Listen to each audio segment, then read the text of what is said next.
नमस्कार, एक बार फिर से आप सभी का तहे दिल से हार्दिक स्वागत है। उत्तर प्रदेश पुलिस भर्ती 2022 जीके प्लस साइंस की लाइव क्लास आपकी स्टार्ट हो चुकी है और हमारे प्यारे भाई आज हमारी क्लास नंबर 62 है। इसके पहले हमने 61 तक अच्छे से कंप्लीट कर लिया है। अगर आपने नहीं देखा तो आप चैनल की प्लेलिस्ट में जाइए। जीके प्लस साइंस के नाम से प्लेलिस्ट बनी है। यूपी पुलिस असिस्टेंट ऑपरेटर तथा हेड ऑपरेटर के लिए है। आप जाकर के हर एक क्लास को क्रमानुसार देख सकते हैं। मेरे प्यारे भाई, मैं जितने भी क्वेश्चंस आपका करवा रहा हूँ, हर एक क्वेश्चन आपका इंपॉर्टेंट है। और गाइस 2 दिन से आपकी जो क्लासेस हो रही हैं, ये यूपी पुलिस कांस्टेबल के प्रैक्टिस सेट से मैं क्वेश्चंस को लेकर आ रहा हूँ। देखो, मैं आपको बता दूं कि जितने भी गाइस आपके क्वेश्चंस लेकर आए जाते हैं, हर एक क्वेश्चन आपका इंपॉर्टेंट होता है। जो आपको टफ लगे आप उसका स्क्रीनशॉट तुरंत ले लिया करें। तो मेरे प्यारे भाई, अब आइए हम बढ़ते हैं क्लास की तरफ। मित्र, जीने का असली मजा तो तब है जब दुश्मन भी तुमसे हाथ मिलाने को बेताब रहे। समझ गए होंगे गाइस, जो आपको नाकामयाब देखना चाहते हैं ना, वही आपसे एक दिन कहें कि मुझे तो पता था कि आप एक दिन बड़ा करने वाले हो। मेरे प्यारे भाई, ये बात आप अपने दिमाग में रख लीजिए। जिस दिन गाइस आप ये समझ जाओगे कि मुझे हर हाल में सिलेक्शन लेना है, एक सीट पक्की करनी है, तो निश्चित रूप से मैं आपको बता रहा हूँ, आपका सिलेक्शन ज़रूर होगा। ये बात आप अपने दिमाग में रख लीजिए, या फिर आप गाइस अपने हृदय में ये बात रख लीजिए और ये बात आप समझ कर चलिए, सोच कर चलिए कि मुझे हर हाल में सिलेक्शन लेना है। और गाइस उनको हमें सफल होकर दिखाना है जो मुझे असफल होना देखना चाहते हैं। कहने का मतलब है कि जो आपके दुश्मन हैं, निश्चित रूप से गाइस दुश्मन जो होते हैं वो घर के बगल यानी कि पड़ोसी ही होते हैं। गाइस अगर आपको हमारी बात थोड़ी बुरी लगे वो बात अलग है, लेकिन अगर कहा जाए तो गाइस वो सबसे जो घर के बगल में होते हैं वही दुश्मन होते हैं और वही आपको नाकामयाब देखना चाहते हैं। आपको इतनी मेहनत करना है कि वही आपसे एक दिन कहें कि मुझे पता था कि आप एक दिन बड़ा करने वाले हो, मुझे पता था कि आप वर्दीधारी होने वाले हो। ये बात आप दिमाग में रख लीजिएगा मेरे प्यारे भाई। और मुझे लगता है कि जो मैं कह रहा हूँ कि घर के बगल के पड़ोसी, ये बात सही है हमारे हिसाब से गाइस, क्योंकि हमारे घर के बगल में ऐसे ही थे। ठीक है, तो वो बात छोड़िए गाइस, अब उसकी बात नहीं करते हैं। अब आइए बढ़ते हैं हम क्लास की तरफ। ठीक है, आपको गाइस अपने मन में, अपने दिमाग में ये टारगेट लेकर चलना है कि मुझे इस बार हर हाल में सिलेक्शन लेना है। तो मेरे प्यारे भाई, क्वेश्चन आपके सामने है कि किसके शासनकाल में इब्न बतूता भारत आया था। देखो, मैं आपको बता दूं कि जितने भी क्वेश्चंस आपके मैं लेकर आ रहा हूँ गाइस, ये आपको क्वेश्चन टफ लगे, इजी लगे, मॉडरेट लेवल लगे, मुझे इससे फ़र्क नहीं है। ये गाइस आपका यूपी के कांस्टेबल के प्रैक्टिस सेट में था, वहीं से गाइस मैंने ये ले लिया है। ठीक है, देखो कहा क्या गया है कि किसके शासनकाल में इब्न बतूता भारत आया था। मेरे प्यारे भाई, इसका जो सही आंसर हो जाएगा वो हो जाएगा मोहम्मद बिन तुगलक के शासनकाल में। करेक्ट आंसर क्या हो जाएगा आपका? Option number B. जो भी हमारे प्यारे भाई बहन यहाँ पर ऑप्शन बी बता रहे हैं, बिल्कुल परफेक्ट आंसर हो जाएगा। अगला है कि 1917 का सत्याग्रह महात्मा गांधी का पहला सत्याग्रह था और भारतीय स्वतंत्रता आंदोलन में एक बड़ा विद्रोह था। अब ये कहा गया कि 1917 में इसमें कौन सा जो सत्याग्रह है, ये महात्मा गांधी जी का पहला सत्याग्रह था, ये आपसे कहा गया है।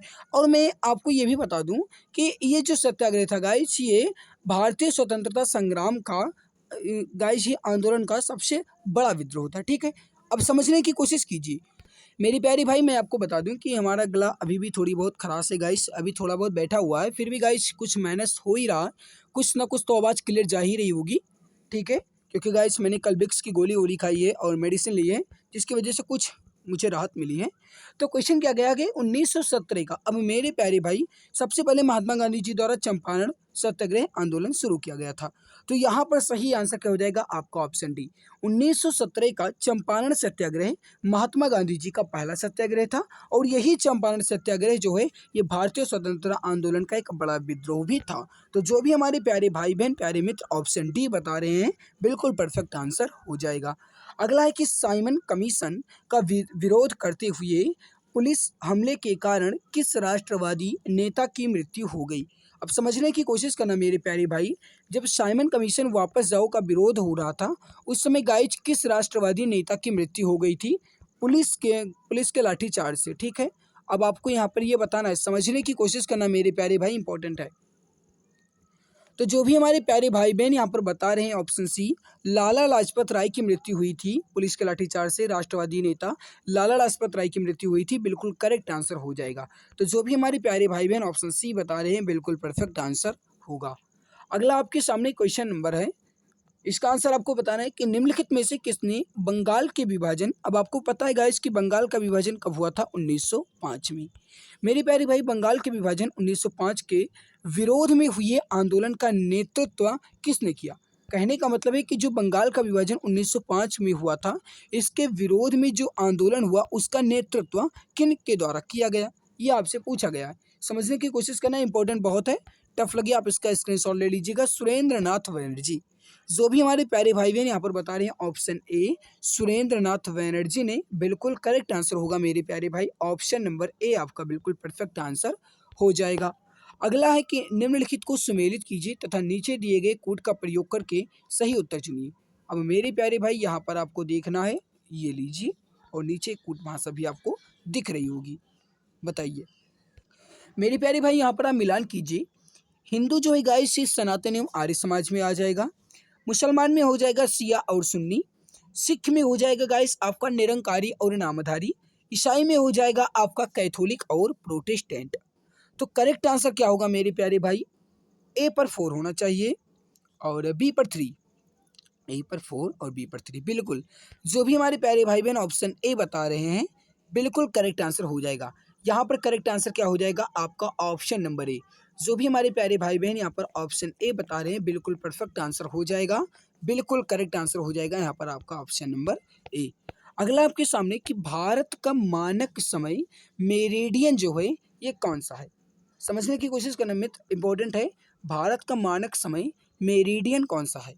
सही आंसर हो जाएगा गाइस 82.5 डिग्री, कहने का मतलब 82 डिग्री 30 मिनट ईस्ट देशांतर। करेक्ट आंसर क्या होगा मेरे प्यारे भाई? आपका ऑप्शन नंबर ए। जो भी हमारे प्यारे भाई बहन ऑप्शन ए बता रहे हैं बिल्कुल परफेक्ट आंसर हो जाएगा।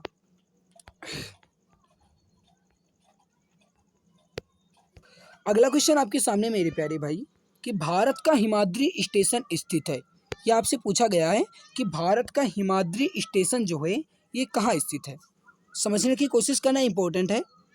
तो जो भी हमारे प्यारे भाई बहन यहाँ पर बता रहे हैं ऑप्शन ए आर्कटिक में, बिल्कुल सही आंसर हो जाएगा। हिमाद्री स्टेशन कहाँ है? आर्कटिक में है, ऑप्शन नंबर ए आपका बिल्कुल परफेक्ट आंसर हो जाएगा।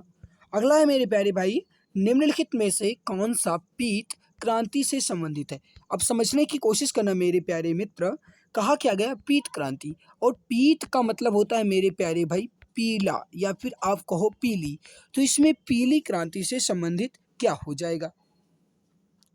देखो यहाँ पर गाइस ये हो जाएगा आपका नीली क्रांति, ये हो जाएगा आपका श्वेत क्रांति, ठीक है। तिलहन उत्पादन जो है मेरे प्यारे भाई, तिलहन उत्पादन जो है इसे हम कहते हैं पीली क्रांति से संबंधित, ठीक है। तो करेक्ट आंसर क्या होगा आपका? ऑप्शन नंबर डी, तिलहन उत्पादन। जो भी हमारे प्यारे भाई बहन बता रहे हैं तिलहन उत्पादन, बिल्कुल परफेक्ट आंसर हो जाएगा। तिलहन उत्पादन से पीली क्रांति या फिर पीत क्रांति संबंधित है। अगला है कि निम्न में से कौन सी नदी विषुवत रेखा यानी इक्वेटर को 2 बार पार करती है? समझने की कोशिश करना इंपॉर्टेंट है। कहने का मतलब है कि कौन सी ऐसी नदी है जो विषुवत रेखा को 2 बार पार करती है, कहा जाए गाइस ये 2 बार काटती है, वही आपसे कहा गया, ठीक है। घुमाया फिराया गया बस, अरे घूमना नहीं है आपको। बिल्कुल मेरे प्यारे भाई कांगो, कांगो नदी जो है मेरे प्यारे मित्र, जो कांगो नदी है या जो है ये विषुवत रेखा को 2 बार काटती है या फिर 2 बार पार करती है। करेक्ट आंसर क्या होगा आपका? Option number C. अगला है कि किस सामाजिक सुधारक को और राजनेता को प्यार से बाबा साहेब कहा जाता है? बस दिमाग लगाओ, आंसर लाओ, बताइए इसका सही आंसर क्या होगा। कहने का मतलब है सामाजिक सुधारक और राजनेता, इसमें कौन है जिन्हें हम प्यार से बाबा साहेब कहते हैं? बताओ इसका सही आंसर क्या हो जाएगा? बिल्कुल मेरे प्यारे भाई बाबा साहेब वी.आर. अम्बेडकर, भीमराव अम्बेडकर जी को हम बाबा साहेब के नाम से जानते हैं। करेक्ट आंसर होगा मेरे प्यारे भाई ऑप्शन नंबर सी। जो भी हमारे प्यारे भाई बहन ऑप्शन सी बता रहे हैं बिल्कुल परफेक्ट आंसर हो जाएगा। अगला है कि भारतीय राज्यों में मुद्रा विल होने के लिए एक विल को कौन प्रमाणित करता है? भारतीय राज्यों में मुद्रा विल होने के लिए एक विल को कौन प्रमाणित करता है? क्वेश्चन आपको भले ही टफ लगे लेकिन इंपॉर्टेंट है, समझने की कोशिश करना इंपॉर्टेंट है, तो आप इसका स्क्रीनशॉट भी ले लेना। भारतीय राज्यों में मुद्रा बिल होने के लिए बिल को कौन प्रमाणित करता है? सही आंसर होगा एक राज्य विधानसभा का अध्यक्ष। सही आंसर होगा राज्य विधानसभा का अध्यक्ष। ऑप्शन ए आपका बिल्कुल सही आंसर हो जाएगा। अगला है मेरे प्यारे भाई, किसानों को लाभ पहुंचाने के लिए प्रधानमंत्री की कौन सी बीमा योजना शुरू की गई थी? तो जो भी हमारे प्यारे भाई बहन बता रहे हैं कि किसानों को लाभ पहुंचाने के लिए प्रधानमंत्री की फसल बीमा योजना शुरू की गई, बिल्कुल करेक्ट आंसर हो जाएगा ऑप्शन नंबर सी। जो भी हमारे प्यारे भाई बहन यहाँ पर ऑप्शन सी बता रहे हैं, बिल्कुल करेक्ट आंसर हो जाएगा, बिल्कुल परफेक्ट आंसर हो जाएगा। अवमूल्यन का अर्थ क्या है? बताइए, अवमूल्यन का अर्थ क्या है? ये सारे आपके गाइस राज्य व्यवस्था से संबंधित आ रहे हैं। देखो, अवमूल्यन का अर्थ होता है मेरे प्यारे भाई, इसका सही आंसर क्या हो जाएगा यहाँ पर आपका, अन्य देशों की मुद्रा की तुलना में घरेलू मुद्रा का मूल्य कम करना। अन्य देशों की मुद्रा की तुलना में घरेलू मुद्रा का मूल्य कम करना ही अवमूल्यन कहलाता है। करेक्ट आंसर क्या होगा आपका? Option number C. जो भी हमारे प्यारे भाई बहन यहाँ पर ऑप्शन सी बता रहे हैं, बिल्कुल परफेक्ट आंसर हो जाएगा, बिल्कुल करेक्ट आंसर हो जाएगा। मुद्रा का क्या तात्पर्य है, समझने की कोशिश करो। मुद्रा का मतलब गाइस जो आप कहते हो पैसा। देखो, कर्मचारी को मिलने वाला वेतन, अरे भैया वेतन मिल रहा हो तो इसमें पैसा तो मिलेगा, ये बात तो सभी जानते हैं, लेकिन ये यहाँ पर सही नहीं होगा, ये भी आप जानते हो, गलत। लाभांश का मतलब ही नहीं किसी राज्य की प्रतिवर्ष की कुल आय, ये भी गलत। मुद्रा का मतलब होता है किसी भी मूल्य का मापन करना, किसी भी मूल्य का मापन करना ही मुद्रा कहलाता है। करेक्ट आंसर क्या होगा मेरे प्यारे भाई? ऑप्शन ए, मूल्य का मापक। करेक्ट आंसर क्या हो जाएगा आपका? ऑप्शन नंबर ए। अगला है, नीचे दिए गए राज्यों में महिला साक्षरता दर कहाँ सबसे कम है? मेरे प्यारे भाई इसका आंसर आप सभी फटाफट दीजिए। नीचे दिए गए राज्यों में महिला साक्षरता दर कहाँ सबसे कम है? सबसे ज़्यादा है केरल में, सबसे और कम कहाँ है? अगर आपसे ये कहा जाता है तो याद रखना मेरे प्यारे भाई, कहाँ सबसे कम है? बिहार में। करेक्ट आंसर क्या हो जाएगा आपका? Option B. अगला है, निम्न में से किस में सबसे अधिक ऊर्जा होती है? किस प्रकाश में सबसे अधिक ऊर्जा होगी? मेरे प्यारे भाई, अगर आपको लगता है कि मैं आपके लिए मेहनत करता हूं और अगर आपको लगता है कि इस बार आप सभी का सिलेक्शन हो जाएगा, एक सीट आपकी पक्की हो जाएगी, तो एक बार सभी प्यारे भाई बहन क्लास को दिल की गहराइयों से लाइक कर देंगे। बार बार कहने की ज़रूरत ना पड़े, वैसे ही मेरा गला बैठा हुआ है, मैं किसी तरीके से आपकी क्लास ही ले रहा हूँ। तो अगर आपको लगता है कि मैं आपके लिए मेहनत कर रहा हूँ, तो एक बार सभी प्यारे भाई बहन क्लास को दिल की गहराइयों से लाइक कर देंगे। आज आपका टेस्ट भी हुआ है, जो बच्चे इसमें टॉप करेंगे उनकी टॉपर लिस्ट वीडियो भी कल आपको मिल जाएगी। आप देख लेना कि इसमें टॉप कौन किए हैं, टॉप 5 टॉप 10 के रेंज में कौन आए हैं। उम्मीद है गाइज आप भी इसमें होंगे, बस आप जी जान लगाकर तैयारी करते रहना, ठीक है। किसमें सबसे अधिक ऊर्जा होती है? नीले प्रकाश में। ऑप्शन बी, नीला प्रकाश जो होता है मेरे प्यारे भाई, इसमें सबसे अधिक ऊर्जा होती है, याद रखना। ऑप्शन बी आपका बिल्कुल परफेक्ट होगा। अगला है, नदी का बहता हुआ जल किस प्रकार का ऊर्जा संवहन करेगा? अब देखो, कहा क्या गया, नदी का बहता हुआ जल मतलब जो जल है वो बह रहा है, मतलब कार्य कर रहा है ना, उसमें गति हो रही है।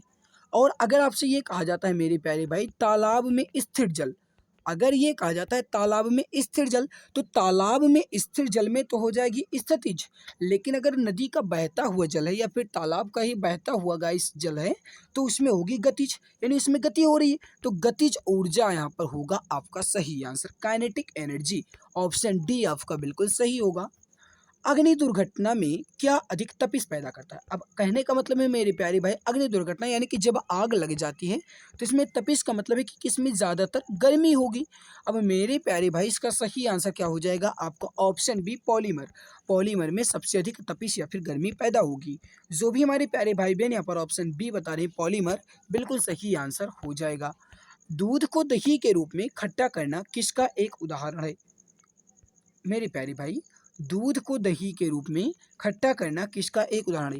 यानी दूध से जब आप दही बनाते हो, तो गाइस इसमें जो खट्टा होता है आपका दही, इसमें किसका एक कारण है या फिर किसका एक उदाहरण है? सही होगा किण्वन, किण्वन विधि, ठीक है।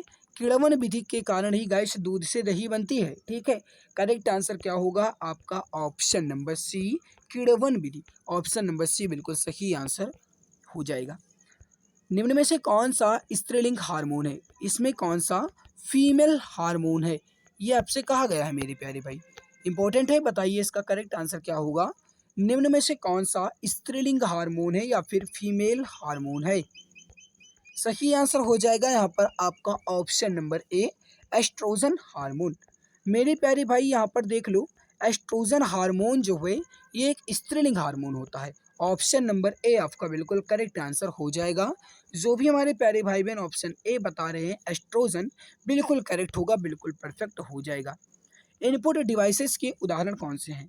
इनपुट डिवाइसेस के उदाहरण कौन से हैं? ये आपका कंप्यूटर से लिया गया है, हालांकि गाइस कंप्यूटर से क्वेश्चन आ जाएगा तो आ जाएगा, क्योंकि सिलेबस में नहीं है। सही आंसर होगा मेरे प्यारे भाई माउस, जॉयस्टिक, ट्रैक बॉल, ये तीनों जो दिए गए हैं ये सारे इनपुट डिवाइसेस के ही एग्जांपल हैं। करेक्ट आंसर क्या हो जाएगा यहाँ पर आपका? इनमें से सभी। जो भी हमारे प्यारे भाई बहन ऑप्शन डी बता रहे हैं, बिल्कुल परफेक्ट आंसर आया है, बिल्कुल करेक्ट आंसर आया है। तो मित्र हमने यहाँ पर जीके के क्वेश्चंस को कंप्लीट कर लिया है। अब हम बढ़ते हैं साइंस क्वेश्चंस की तरफ, यानी फिजिक्स क्वेश्चंस की तरफ। लेकिन उससे पहले आप सबसे मैं रिक्वेस्ट करता हूँ कि जो भी हमारे प्यारे भाई बहन, जो भी हमारे प्यारे मित्र चैनल पर पहली बार आए हैं, कृपया चैनल को सब्सक्राइब जरूर कर लेंगे। इसके अलावा अगर आपको लगता है कि मैं आपके लिए मेहनत कर रहा हूँ, तो एक बार सभी प्यारे भाई बहन क्लास को दिल की गहराइयों से लाइक ज़रूर कर देंगे, ठीक है।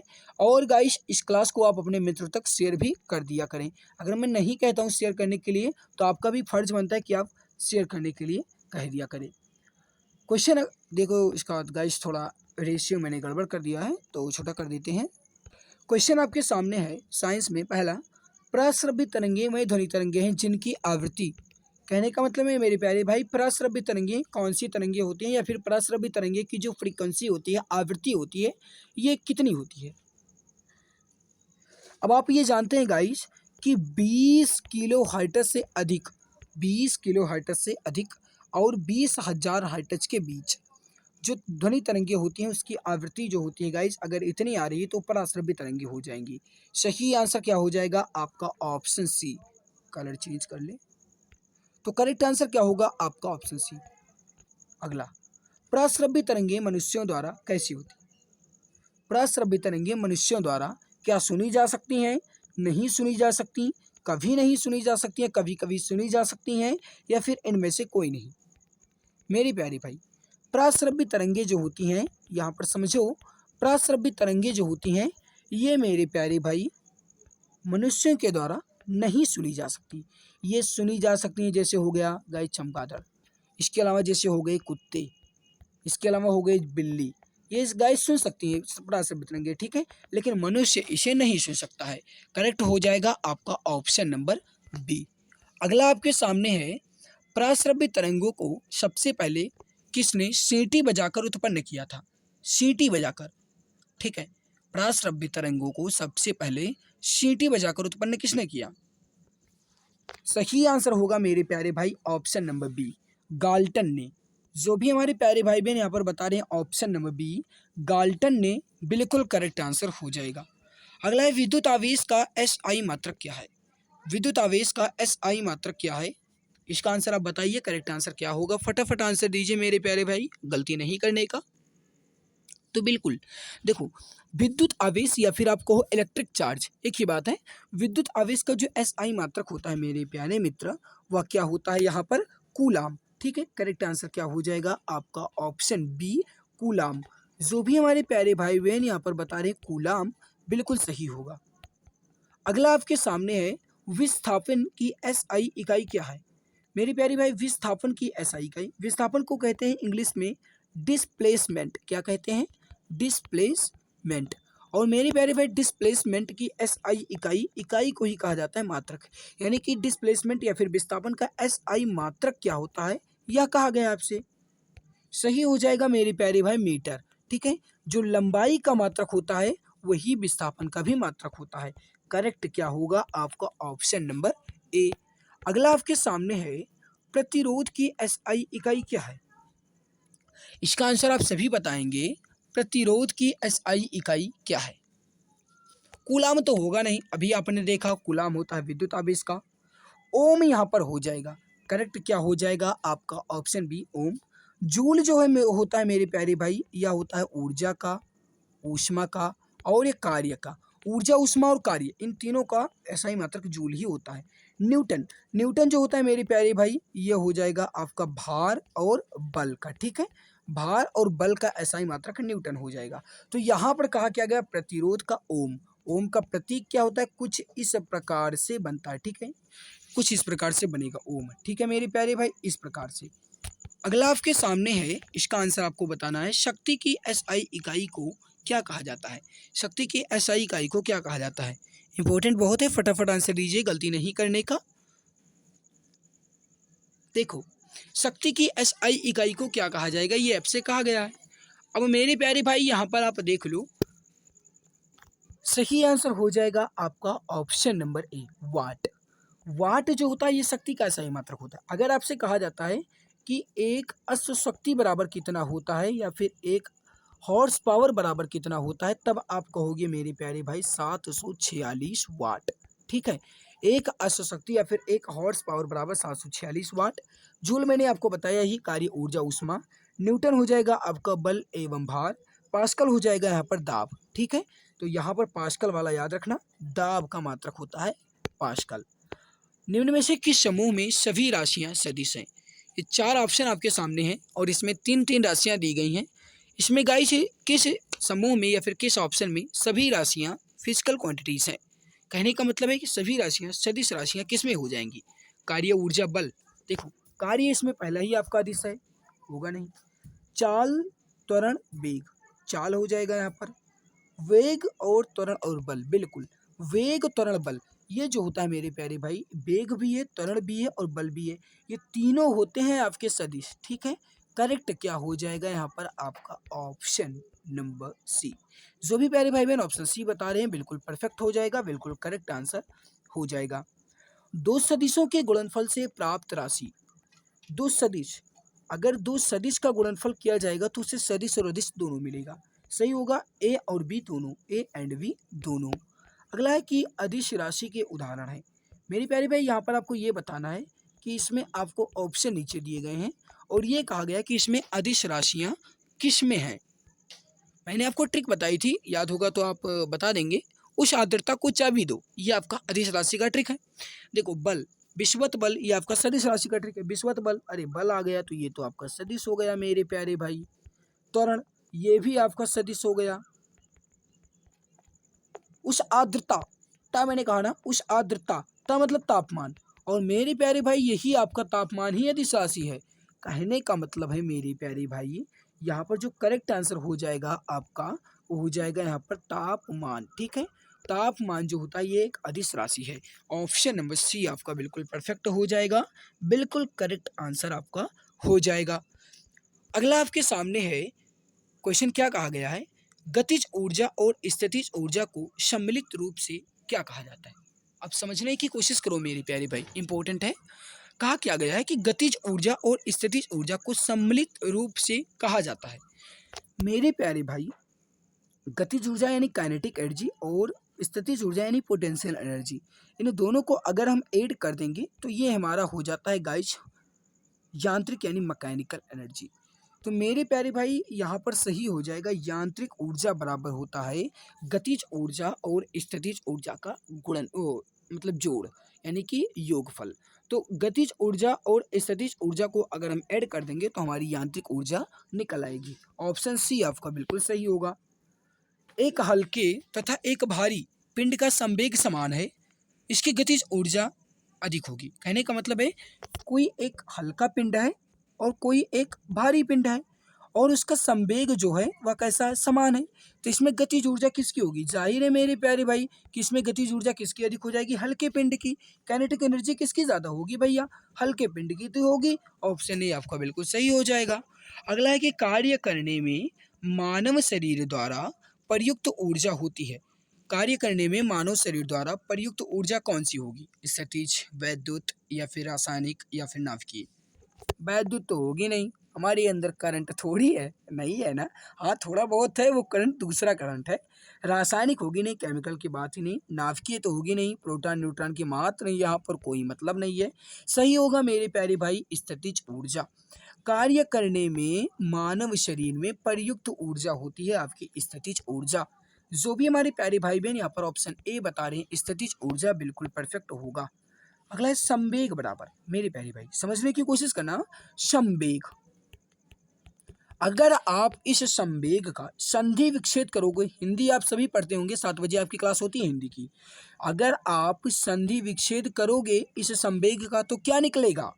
हालांकि मैं हिंदी ज़्यादा नहीं जानता हूँ, फिर भी देखो, संवेग में गाइस आपका निकलेगा सम और वेग, और इस सम का मतलब होता है मेरे प्यारे भाई संगति, और संगति का मतलब होता है द्रव्यमान, और वेग तो वेग होगा।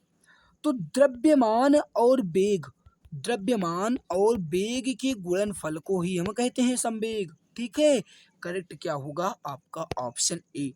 द्रव्यमान और वेग के गुणनफल को ही कहा जाता है संवेग। करेक्ट क्या हो जाएगा आपका ऑप्शन नंबर ए।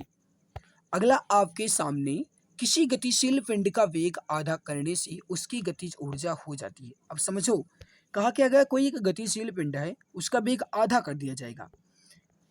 गतिज ऊर्जा कहा गया, गतिज ऊर्जा के बराबर होता है 1/2 mv²। अगर उसका वेग यानी b यानी वेलोसिटी आधा कर दिया जाए, यानी 1/2 m, b का मतलब हो जाएगा 1/2 का स्क्वायर, और 1/2 का स्क्वायर यानी कि क्या हो जाएगा मेरे प्यारे भाई 1/4, और यहाँ पर 1/4 आ गया ना, तो बिल्कुल मेरे प्यारे भाई 1/4 हो जाएगी। करेक्ट आंसर क्या हो जाएगा यहाँ पर चौथाई। जो भी हमारे प्यारे भाई बहन ऑप्शन डी बता रहे हैं चौथाई बिल्कुल सही आंसर हो जाएगा। अगला आपके सामने है कि ज्यामिति का जनक या फिर फादर ऑफ ज्योमेट्री किसे कहते हैं।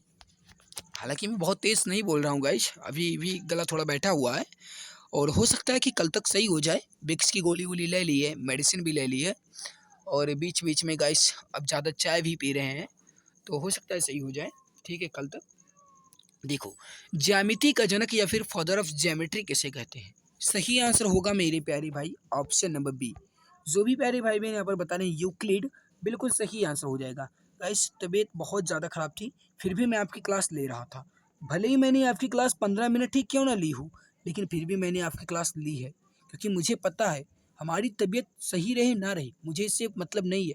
बस मेरा एक ही टारगेट है, जो हमारे प्यारे भाई बहन हमारे साथ जुड़े हैं उनका टारगेट पूरा हो जाए, उनके सपने पूरे हो जाएं, उनके माता पिता के सपने पूरे हो जाएं, उनका सिलेक्शन हो जाए, मात्र उनका सपना पूरा हो जाए, वर्दी पाने का सपना पूरा हो जाए।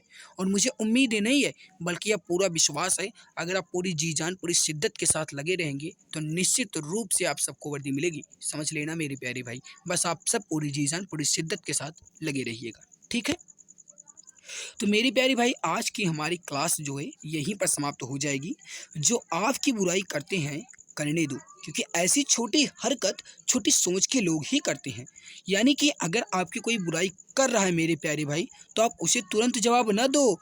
उसे जवाब देने के लिए आपको उसके लायक बनना होगा, यानी कामयाब बनना होगा, और वही आपके सामने शर्मिंदा हो करके आपकी जो बुराई कर रहा था वही आपसे कहे मुझे नहीं पता था भाई, सॉरी। ये समझ लो मेरे प्यारे भाई। ठीक है, तो आज की क्लास यहीं पर समाप्त करेंगे। आई होप आपको हमारी ये मेहनत अच्छी लगी होगी। अगर आपको अच्छी लगी है तो एक बार सभी प्यारे भाई बहन क्लास को दिल से लाइक कर देंगे। और आज आपने टेस्ट भी दिया, बहुत अच्छा आप सभी का परफॉर्मेंस रहा, और आपका टेस्ट का टॉपर लिस्ट वीडियो कल आपको मिल जाएगी। ठीक है, दोपहर तक आपको वीडियो भी मिल जाएगी। तो मेरे प्यारे भाई आज की हमारी मेहनत कैसी लगी, वीडियो के नीचे कमेंट सेक्शन में कमेंट करके जरूर बताना। अगर आप चैनल पर पहली बार आए हो तो कृपया आप चैनल को सब्सक्राइब जरूर कर लेना मेरे प्यारे भाई। सब्सक्राइब करने से आपको ही बेनिफिट मिलेगा, जैसे ही कोई क्लासेस स्टार्ट होंगी सारी क्लासेस की PDF और सारी क्लासेस की नोटिफिकेशन आपको मिल जाएंगी। ठीक है, तो आज की इस हमारी महत्वपूर्ण क्लास में बस इतना ही। मिलते हैं दूसरी नई क्लास में, तब तक के लिए धन्यवाद।